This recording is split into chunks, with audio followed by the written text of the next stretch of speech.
اللہ وبرکاتہ اعوذ باللہ من الشیطان الرجیم بسم اللہ الرحمن الرحیم نحمد و نصلی علی رسول الکریم اما بعد رب کا انعام و اکرام قرآن ہے، رب کا انعام و اکرام قرآن ہے، معرفت کا حسین جان قرآن ہے۔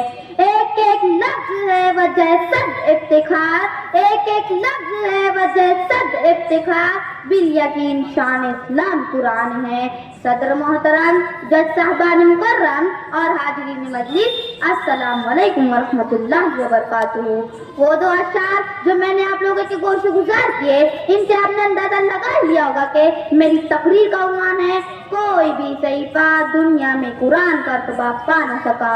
سوچ رہی ہوں کہ اپنی بات کہاں سے شروع کروں۔ قرآن حضور صلی اللہ علیہ وسلم کا وہ زندہ معجزہ ہے جس کی حفاظت کا ذمہ خود اللہ تبارک و تعالیٰ نے لیا ہے۔ اِنَّا نَحْنُ نَزَّلْنَا الذِّكْرَ وَإِنَّا لَهُ لَحَافِظُونَ، بے شک ہم نے اس قرآن کو نازل کیا ہے اور بے شک ہم خود اس کی حفاظت کرنے والے ہیں۔ قرآن کا رتبہ بیان کرنے کے لیے مجھ جیسی ناقص العقل لڑکی الفاظ کہاں سے لائے؟ سامعین، جبکہ بڑے بڑے علامہ بھی اس ضمن میں عاجز نظر آتے ہیں۔ اللہ تعالیٰ نے کل 100 صحیفے نازل فرمائی، 50 صحیفے حضرت شیس علیہ السلام پر، 30 صحیفے حضرت ادریس علیہ السلام پر، 10 صحیفے حضرت ابراہیم علیہ السلام پر اور 10 صحیفے حضرت موسیٰ علیہ السلام پر۔ تورات سے پہلے ان صحیفوں کے علاوہ 4 کتابیں بھی نازل فرمائی، حضرت موسیٰ علیہ السلام پر تورات، حضرت عیسیٰ علیہ السلام پر انجیل، حضرت داؤد علیہ السلام پر زبور اور حضور اقدس صلی اللہ علیہ وسلم پر قرآن۔ قرآن پاک کی عظمت کا اندازہ اسی سے لگا لیجئے کہ قرآن کی نزول نے پہلی تمام کتابوں اور صحیفوں کو منسوخ کرا دیا۔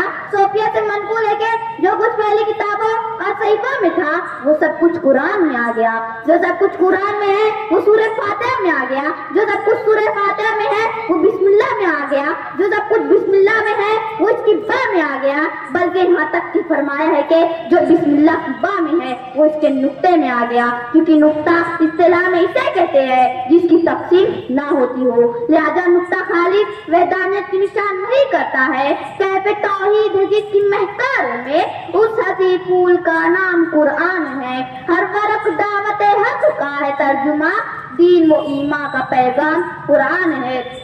سامعین اکرام، قرآن پاک کی ہر آیت لاجواب اور بے مثال ہے، ہر آیت دعوت فکر و عمل دیتی ہے۔ جو مرتبہ کسی کی ذات کا ہوتا ہے وہی مرتبہ اس کی بات کا بھی ہوتا ہے۔ قرآن پاک اللہ تبارک و تعالیٰ کی ذات گرامی سے نکلا ہوا کلام ہے، لہذا خوب سمجھ لیجئے کہ قرآن پاک مخلوق نہیں ہے۔ ہزاروں کتابیں اس کی تفسیر میں لکھی گئی، لیکن بھلا قرآن پاک کا احاطہ کون کر سکتا ہے؟ جبکہ بہت سے الفاظ کی معنی سوائے خدا کے کوئی نہیں جانتا۔ کس آیت کی مثال پیش کروں میں؟ اس کی صرف ایک آیت ایاک نعبد و ایاک نستعین اپنے اندر تمام مقاصد دینی و دنیاوی لیے ہوئے ہے۔ قرآن سراسر اللہ کا فرمان ہے، زندگی گزارنے کا دستور ہے، دونوں جہاں کی کامیابی کا ضامن ہے، ہدایت کا نور ہے۔ اللہ پاک جس کے خود محافظ ہو جائے اس کو بھلا کوئی کیا ضرر پہنچا سکتا ہے؟ 1400 سال ہو گئے، زبردست تو دور کی بات ہے، آج تک اس کے ایک نقطے میں بھی فرق نہیں ہو سکا۔ جتنی صحیفے اور جتنی کتابیں اللہ پاک نے نازل فرمائی، ان میں سے کوئی بھی اپنی اصلی حالت میں موجود نہیں ہے۔ سب میں کمی پیشی، تغیر و تبدل ہو چکا ہے، لیکن قرآن جس حالت میں نازل ہوا اسی حالت میں آج تک موجود ہے اور قیامت تک یوں ہی موجود رہے گا۔ اس کو مٹانے کی اور اس کو بدلنے کی ہزارہ کوشش کی گئی، لیکن سب بے سود۔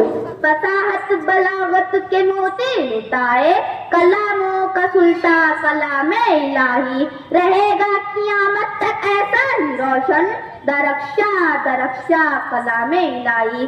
معزز حاضرین، سرکار دو عالم صلی اللہ علیہ وسلم کا ارشاد گرامی ہے جس کا مفہوم یہ ہے، دو چیزیں چھوڑ کر جا رہا ہوں، ان دو چیزوں کو جو مضبوطی سے تھامے رہے گا وہ کبھی بھی گمراہ نہیں ہوگا۔ ایک تو قرآن ہے اور دوسرا میرا طریقہ۔ کسی نے حضرت عائشہ رضی اللہ عنہا سے حضور صلی اللہ علیہ وسلم کی زندگی کے بارے میں پوچھا تو آپ رضی اللہ عنہا نے فرمایا، کیا تم نے قرآن نہیں پڑھا ہے؟ قرآن ہی تو حضور صلی اللہ علیہ وسلم کی زندگی تھی۔ اللہ پاک نے قرآن اور حضور صلی اللہ علیہ وسلم کی سنتوں کو دونوں جہاں کی کامیابی کا ضامن بنایا ہے۔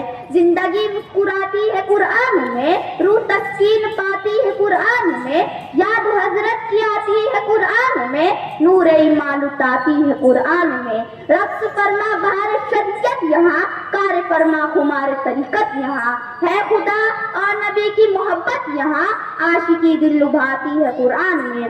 سامعین اکرام، کوئی بھی صحیفہ دنیا میں قرآن کا رتبہ کیسے پا سکتا ہے جبکہ اس امت کی رونق اور افتخار قرآن ہے، دنیا میں نور اور آخرت میں ذخیرہ قرآن ہے، قیامت کے دن سب سے بڑا شفیع قرآن ہے۔